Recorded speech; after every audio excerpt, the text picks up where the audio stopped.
it's recording.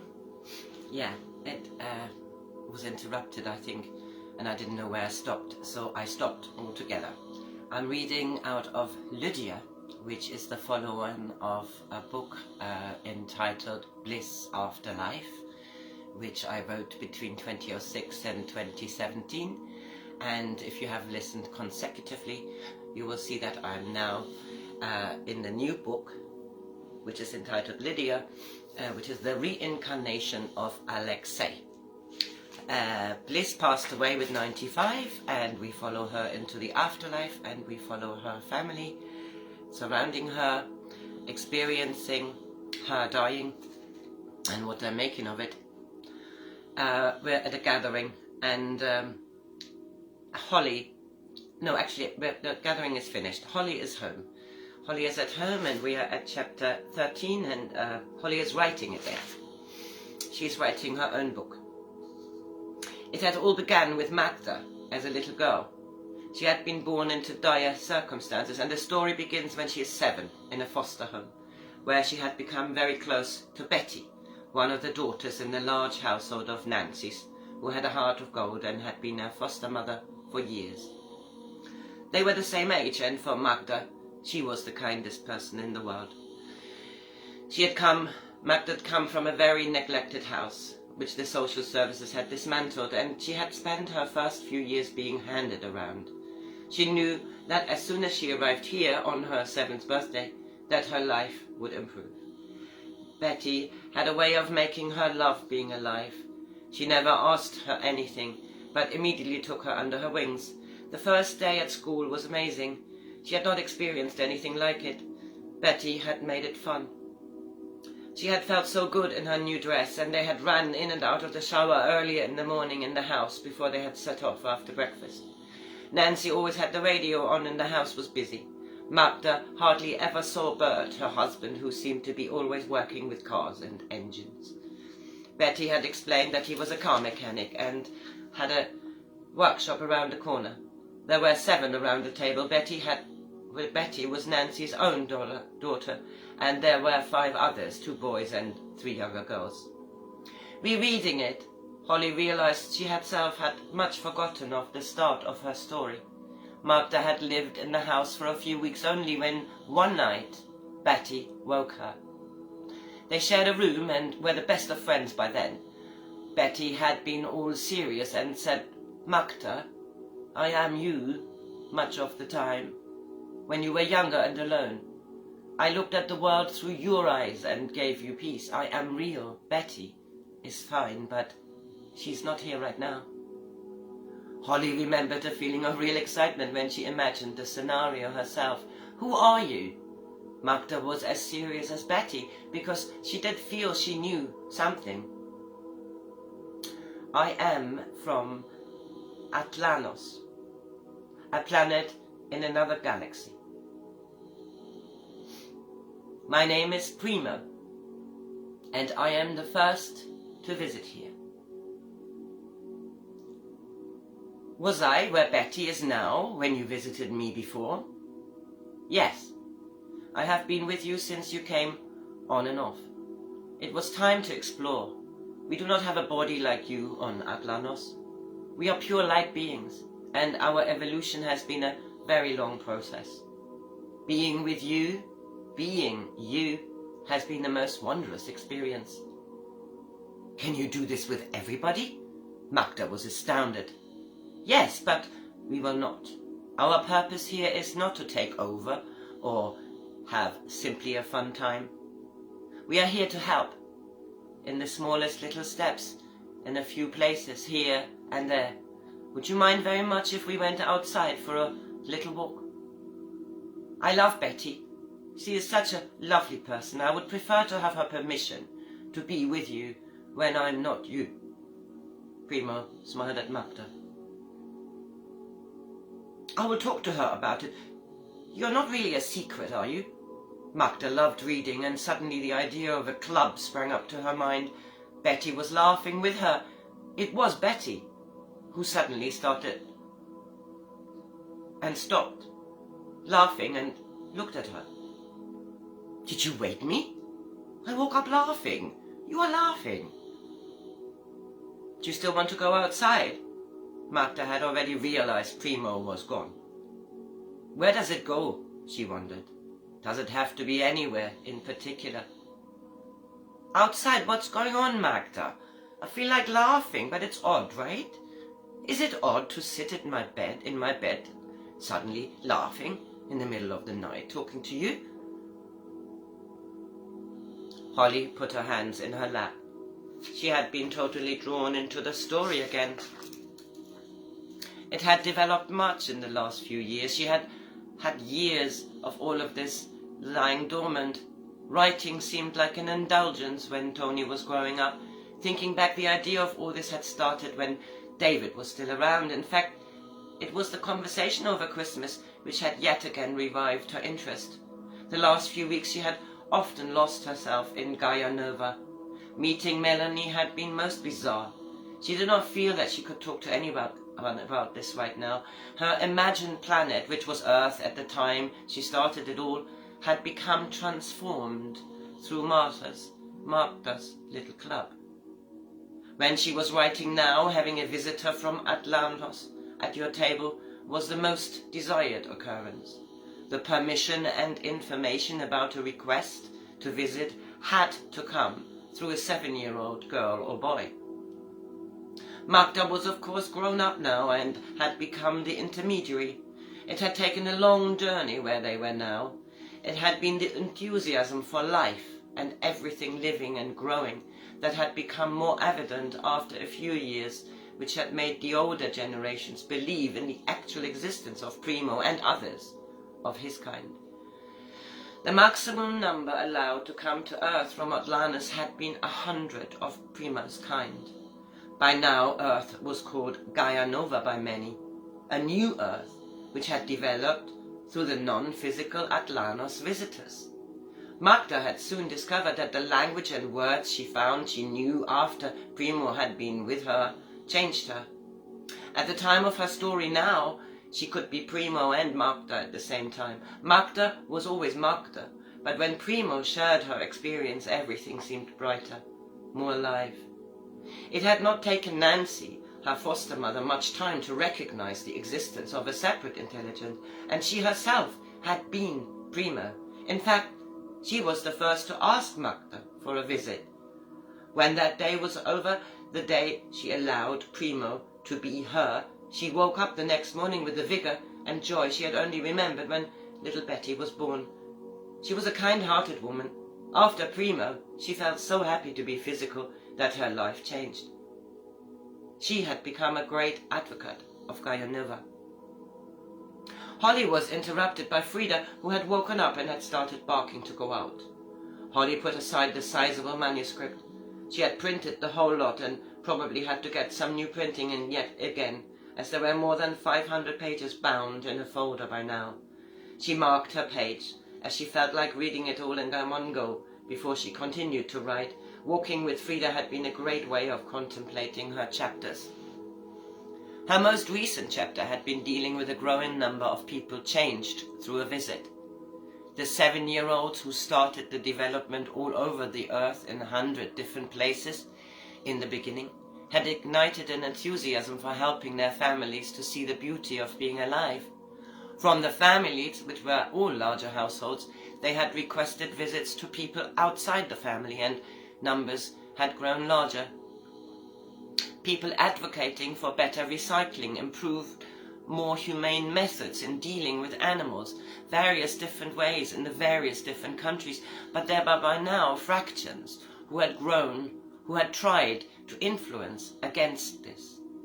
They tried with all measures to keep the people ignorant, or even talk of possession, to reduce the willingness of people to allow a visit. In the beginning, it had been easy to frighten the population into believing the dark future of possession by beings from another planet. But 7-year-olds had a way of making the curious brave, and the ones who started it all were now in their late 20s. All the original children were now able to be themselves and the particular visitor at the same time, and the earth had started to benefit from the kindness, compassion, and zest for life the entities from Atlantis had brought. Most of the original children had now babies themselves, and there was a general air of thriving, despite many still ignorant of Gaia Nova and in unchanging circumstances. Without any contact to a younger generation who introduces a visitor, they were, for some, simply an imagination, and for others a threat to an age-old system which had been in place on Earth for a very long time. Holly put her boots on and took her coat from the hanger. It looked sunny outside, and she was hoping soon the winter coat would be too warm. Spring was definitely in the air, and putting Frida on the lead, she decided to take a walk on the beach. We were in March already, and really, that coat has to go. Chapter 14. Chris reads Holly's manuscript. Chris had shouted bye-bye when Holly called up that she was off to the beach with Frida. He had been polishing shoes. He liked doing that and was known to clean everyone's shoes. Tony's school shoes had always been shining. Chris took pleasure in making them look good again. He knew it came from something his dad had said when he was small. You can always recognize someone's character by his shoes, he had said many times. Holly had not agreed with him, but did no longer argue. After all, she always had nice shoes too, although he now admitted that someone's shoes are not the sole indicator of good or bad character. He had to smile to himself, as Holly would be a very bad character. She preferred her old shoes, never cleaned them herself, and would have a heel fixed only when it really had become dire. She hated buying shoes and would never understand how women or girls can walk in these high-heeled stilettos. He did like the look of fancy high-heeled shoes, but could never understand either why one would suffer to balance around on these. He had wandered into the study looking for his glasses and noticed Holly's manuscript on the table. He had an overwhelming desire to have a look. It's ridiculous that she never lets me see it, he thought. Lately, he had become irritated by that. She had her nose over her computer so much of the time nowadays, and when he was home, he actually noticed that she'd hide it away. He tried to remember when she used to write before. He used to take Tony to school, and he knew she loved nothing better than to sit down with a coffee and write in those days. Sometimes during summer evenings he would see her sitting in the garden with her laptop. Before he knew what he was doing, he had opened the manuscript, starting to read about Magda, and he didn't notice that he had sat down on the chair. The first chapter had him riveted. Why did she think he would hate it? He looked ahead at a further chapter about Manu, a young Indian boy who lived in a large family outside Bombay. The story about his brother telling him one night, he was 2 years older than Manu, almost 9, that he was Secundo, a being from Atlanos, and had been Manu much of his younger years. Chris put the manuscript down. He suddenly knew why Holly was adamant him not to see what she had written. The first chapter had dealt with a little girl who ended up in a foster home. Chris knew in his mind that he thought about Susan's place immediately, but thinking about it, this story started before Susan ever had the house, maybe even in the 80s. When was this all taking place, he thought? Is there no directory anywhere? He found himself getting annoyed and suddenly felt a pang of guilt. He should not have just secretly read this. They never read each other's mails or texts or anything. Usually they shared things, and he never felt he had to keep anything from Holly. He looked at his watch.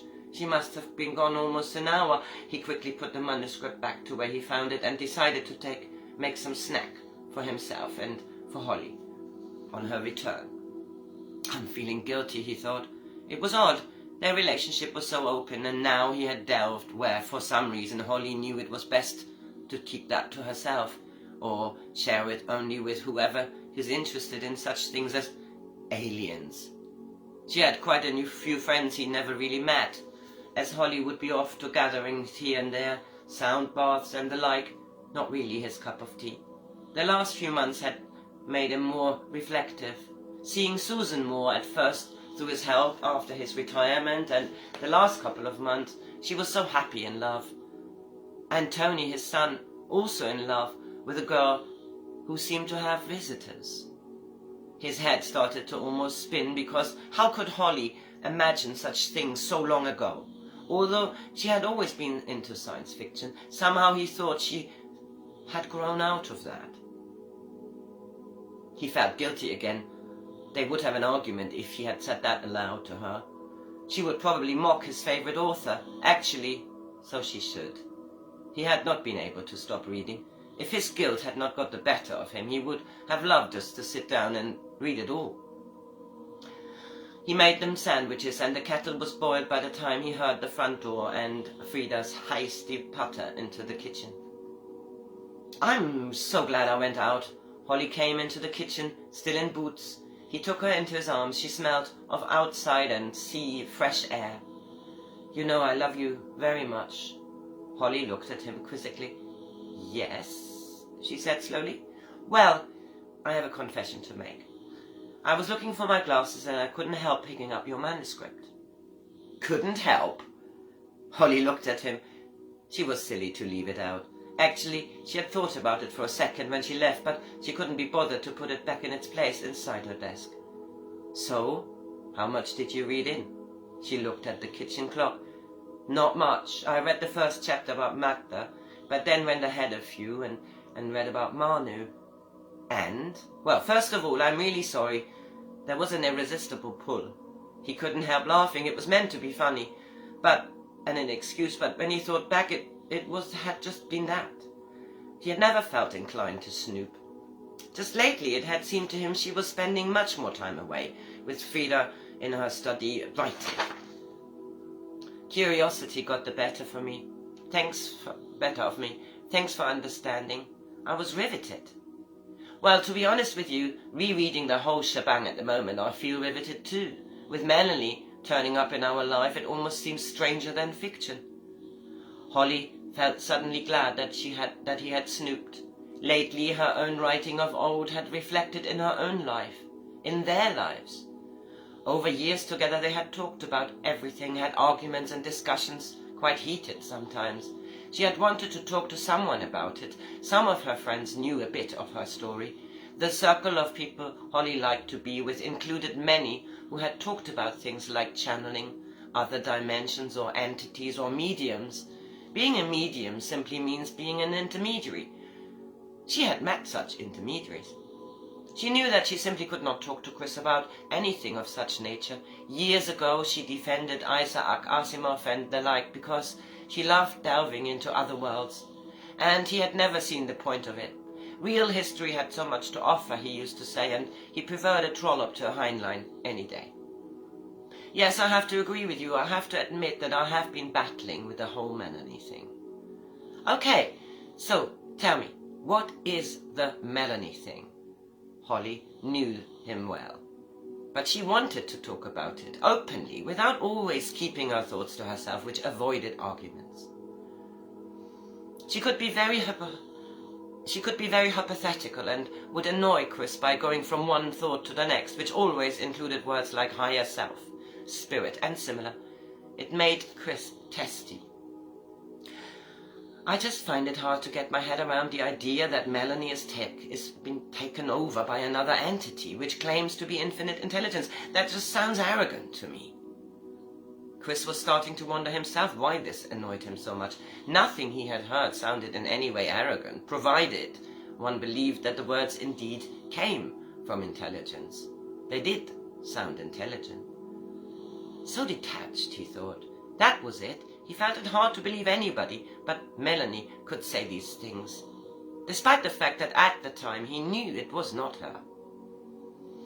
Holly put her cup down. Well, you see, I don't have a problem getting my head around that. This personality, entity, group consciousness, whatever you want to call it, seems very real. Melanie is not loopy, and that is the problem for you, isn't it? Because it's easy to dismiss science fiction or fantasy, as you call it, but another story when you actually know the person and like the person who channels or facilitates, or how would you want to call it? Chris took Holly into his arms. He looked into her eyes, and he knew that whoever or whatever was talking as or through Melanie, he did not want any of this to come between them. Maybe if you let me read your manuscript, I feel maybe I can get my head around it, slowly. He kissed her. You mean like a 7-year-old? She laughed, and he laughed along.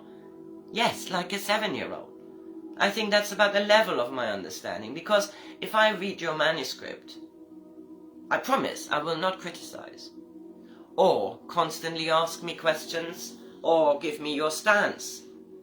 Yes, I promise to keep my perspective to myself. And he did promise this to himself, as much as to Holly. He knew she would take it away from him if he didn't. Chapter 15.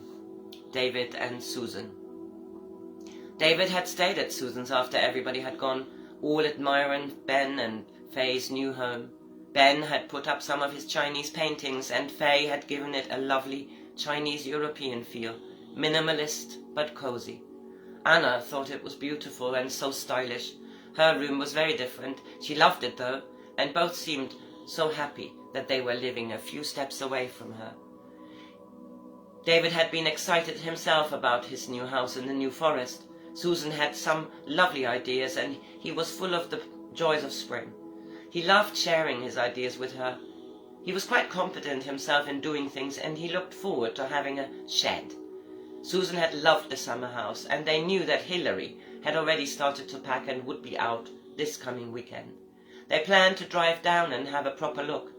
A lot was still in their imagination, and David had packed his measuring tape and toolbox ready to go off on the weekend to calculate stuff. Susan had joined him in the kitchen. They were expecting Faye's parents soon. Steve and Savannah had been to visit, and they decided to look in on them in the afternoon. I haven't been at the Refuge since last Saturday. Gosh, that's 4 days. I can't tell you how glad I am for having Anna. We have been spending these days doing nothing. I wouldn't say nothing. He took her in his arms. They were getting to know each other better. They had the house to themselves, and apart from the walks and pub lunches and long conversations, they had not done much. But they had been so easy with each other that the days had just passed in utter contentment. They both agreed that they had not thought it possible to be so happy and still keep their heads. He had been reading part of his old journal to her, and they had enjoyed picking it all apart, marveling at the various coincidences. Melanie had come up in their conversations. David had felt much more comfortable with it than Susan had. They both agreed that Melanie was lovely, and it had been good to talk to her about it all after they had the Welcome Lydia gathering. David had been intrigued by these subjects way back. He had read the Seth materials before he even went to Australia. Somehow he had never experienced this in real life, but found it fascinating, and he felt genuinely excited. Susan was struggling with the idea that all of us decide before we come to this existence when we're going to leave. Although in her mother's case, she knew in her heart that her mum had been ready and willing to go.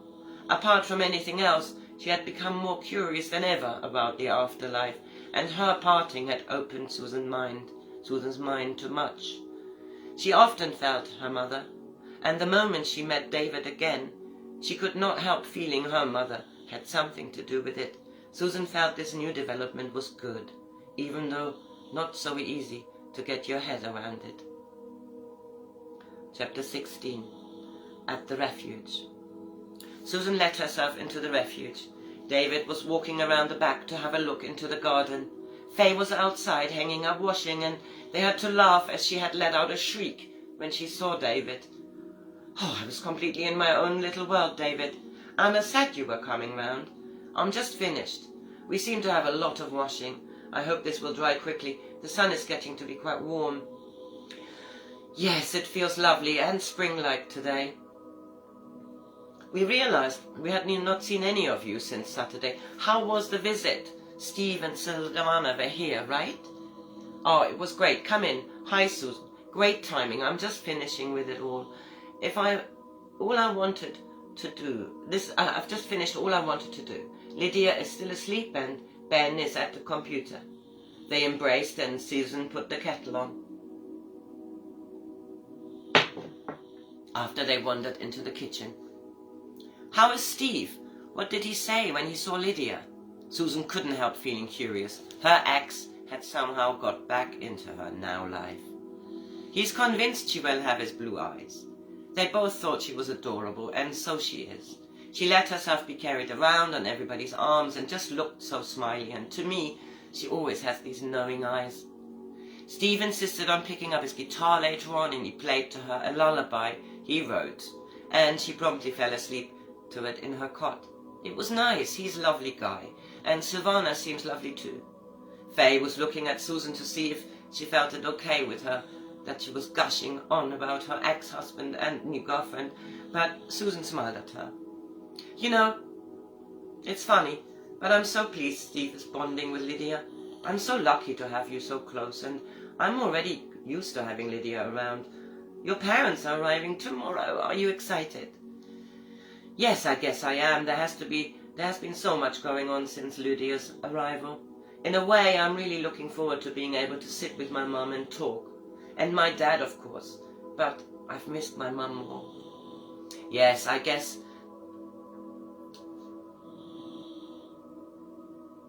Of course you have. Gosh, I remember when Ben was born.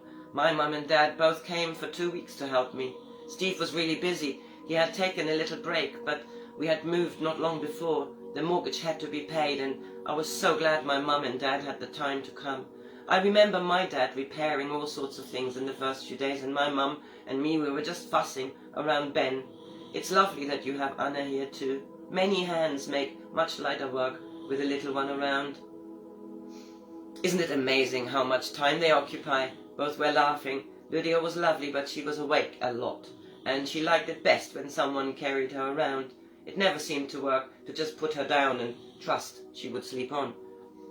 They say it takes a village to bring up a child. That's probably true. That was the thing. She had been starting to get a bit querulous. She had started to get a bit querulous on Sunday when Steve picked up his guitar and she had just settled.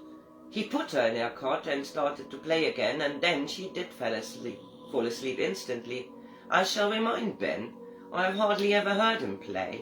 He never had a guitar in China, but he is quite good. He was stringing a little bit the other day. Yes, he and Tony had a bit of a competitive streak where the guitar was concerned when they were teenagers, but Ben seemed to have given it up. Well, how good is that it's a baby sleep machine?